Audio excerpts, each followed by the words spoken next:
So today we'll see the top changes you should do in your system once you start using Ubuntu or any Linux distro. These will help you get more out of the system and make things a little more automated. This is Arindam from your Tech Inception, and let's get started. So number one is enable dark mode. So for that, what we'll do is go to settings, search for appearance, and then there is an option to enable dark mode. So you have light, standard, and dark mode. So if you want to test it out how it works, for instance, I have the Ubuntu software store open. In the light mode, as you can see, everything is white in the background, but when I switch to the dark mode, everything automatically becomes darker. So this works across any inbuilt softwares in Ubuntu or any kind of Ubuntu repository softwares. This kind of works across them. For certain Snap applications it may not work, so they might have a separate option within the software to change to a dark mode, but mostly for most of the GNOME based applications or default applications, this will work. So there are three options. One, you can switch to the standard as well, where you only see the headers to be black, but the rest of the applications remains more in the lighter theme, and then you choose the dark, which is across the entire application. So that's the first point. So for number two, go to settings and then just search for night. So this should show you the night light options in the display. So I'll go to just displays, and there is an option to go to night light. So here you can actually schedule from what time to what time your night mode or your night light will become activated. So you can just switch it on, and then you can set up a manual time, or you can just set up like sunrise to sunset. And as long as you have location permission enabled on Ubuntu, this should work seamlessly. So if I switch to manual schedule time and just change my time to say 4 p.m. As you can see, my night light automatically get enabled. So I'm more like a yellowish hue kind of thing, and you can set the warmth, like less warm or darker warm. You can set the temperature, but I will just keep it to 8 p.m. and automatically, if I do that, it will switch back to more lighter themes or non-light, like day mode. So there is a second option. So I recommend, once you are first doing an Ubuntu setup or Ubuntu installation in system, just switch on the night mode from a certain time, maybe 8 p.m. or 9 p.m. to morning. So it's kind of much better on your eyes. Next we move to number three, which is the gnome-tweaks. So for this, what you do is simply do a sudo apt install gnome-tweaks. It will ask you for certain permissions. Just give the permission, and then gnome-tweaks should be installed. Once you have installed gnome-tweaks, you can just type in gnome-tweaks here.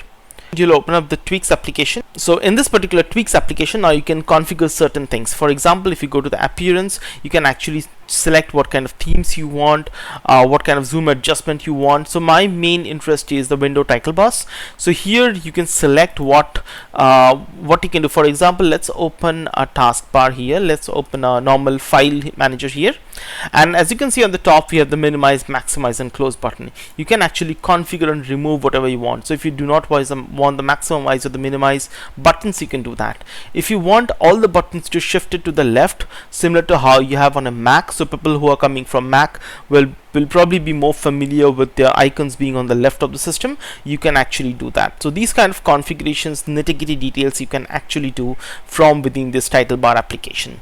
And there are other applications like the startup applications, key and mouse movement. So the bunch of configurations you want to do, which generally Ubuntu doesn't provide in their settings application, you can do it from their tweaks application. So that's number three. Let's move to the next one. So the fourth one is connecting your online account. So what you do is just search online accounts. This is inside settings, and here you can actually configure a bunch of accounts. So you can configure a normal IMAP or an SMTP account. You can connect your Google accounts, Microsoft accounts, Flickr, Foursquare, Microsoft Exchange, and of course the Ubuntu sign on. So if I just go to Google here, you can put your user ID and password. Let me try and do that.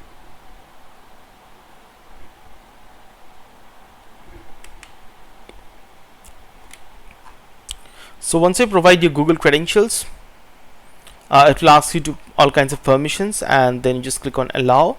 And so what this will do is, in your email account, it will connect automatically all the services. For instance, your mail, your calendar, contacts, documents, photos, files, printers, all the services will get connected to your system automatically.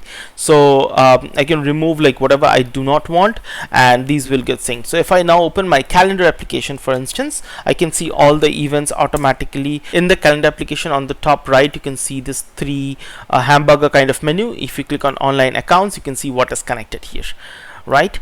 Same for the email. So for email to automatically populate, you need to use the Evolution email client, which should be there in the Ubuntu store. So simply search on Evolution. This automatically pulls in all your email accounts. So whatever email accounts you have connected in your online accounts, Evolution will automatically pull up those emails and propagate it. If you want to open your Files app, you can see that on the left side I have this network kind of tab, where when I click on this will pull up my Google Drive. So whatever you have in your Google Drive for this particular account, this becomes like your Google Drive. So all the files are actually laid out here. So there's the advantage of using an online account, where any account you can connect and your files or your photos or your emails are automatically pulled up and connected to your system. You do not have to go and explicitly connect in individual applications like your calendar or your mail or your Google Drive, those kind of things. Let's move to the fifth one, which is enable Flatpaks and Flat Hubs on Ubuntu. Now Ubuntu generally as a distribution enables snaps by default. So once you get the Ubuntu store, once you open the Ubuntu store, you will see most of the snap applications, but not applications which are Flatpaks or Flat Hubs. So what you need to do is go to Flat Hub and you need to enable that in Ubuntu. So simply go to Flat Hub. And there it has all the options to set up. So you can see something called as quick setup. If you go here, you get instructions of enabling Flat Hub or Flatpaks in any of the distributions you're using. Simply click on Ubuntu and this is the option. So simply click on this, simply go to terminal and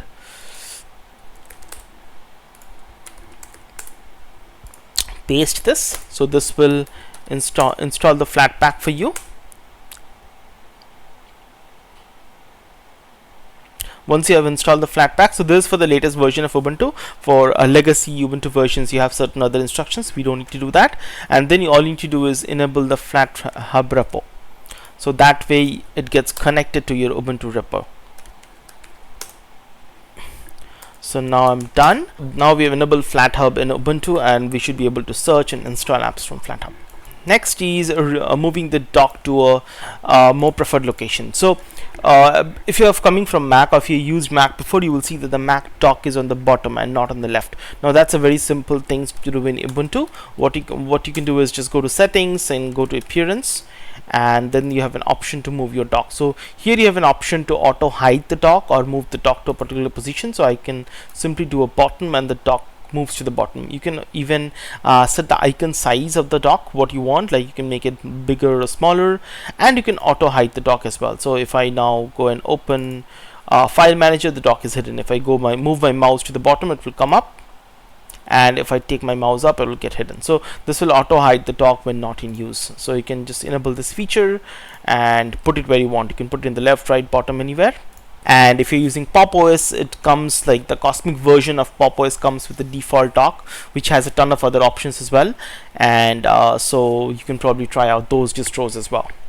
The last one is pin your favorite applications. So if you're using some application frequently or every time you're using that application, what you can do is pin them on the left. So if you open the application, say Chrome, and you want to pin it, you just simply right click there and add something as add to favorites. This will kind of pin the application to the left. So even if you quit the application, this icon will still remain. If you want to remove it, you just simply right click and remove from favorites. There's like a favorites or a pinned application tab where you can add whatever applications you want frequently and add it here. Now the last thing what I want to do is set up regular backups in Ubuntu. Now any operating system or any desktop environment you're using, any laptop you're using, it's always important to back up your essential data because your laptop may get corrupted, your SSDs might get corrupt. So it's important to back up your regular work on any operating system you're using. So same for Linux. So what you need to do is choose an external hard drive. So here you can see I have something called as Lacy, which is my external hard drive, and I will be putting this as my backup or my location for my backup. So what I do is just go to backup. So this is inbuilt in Ubuntu. If not, if you're using any other distro, you just search for backup and it should be available. So install backup. you have this option. Here you can go and select what folders you want to save. So I have selected documents, downloads, music, pictures and videos. You can go and select what folders you want to ignore. Here I have just put on trash.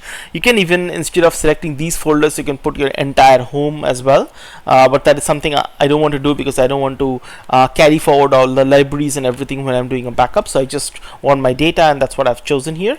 And then the storage location. In the storage location, you can actually choose up a local folder. So you simply click on choose folder, go to the location you want to do your backup. In my case, it's this Linux backup folder inside this Lacy, which is my external hard disk, and then I click on OK. And when I select this, I can go and schedule it. So I can do an automatic backup where I can do a daily or a weekly backup here. And then I simply go and backup. So this will automatically select and backup everything to my external hard disk. Now every time I do a backup, it will only do an incremental backup. So whatever files previously was there, it won't do and touch those files. It will only take up the files which are fresh or which have been changed recently.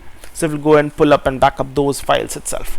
The best part of this is you can even restore a particular file or particular folder to a certain restore point. So you might have accidentally deleted a file, or you might have accidentally edited a particular file and removed some data, some important data. You can go back to a certain point and then back up those. This is not like an entire system backup, something we do on Windows or I think in Mac using time machine. This is more like a data backup. The advantage of this is if I go to a particular folder, right click, you can actually go to revert to a previous version. So this will allow you to go to a particular version in your backup. So depending on how many backups you have taken, you can actually go to any of the previous restore points. It will go and remember a bunch of restore points, and you can go to any of the restore points previously. So that way, even if you have messed up a particular file or deleted something, you can go and restore that. And as I showed you, simply go and if you're using some other distro, you can simply search and install this backup. This is the backup which I think Ubuntu uses by default. If you're using some other distro and it's not installed, you can go and install this backup. So this is the right tool to do any kind of backup, and it works flawlessly. So that's all I had for today. Thanks for watching. This is Arindam signing off.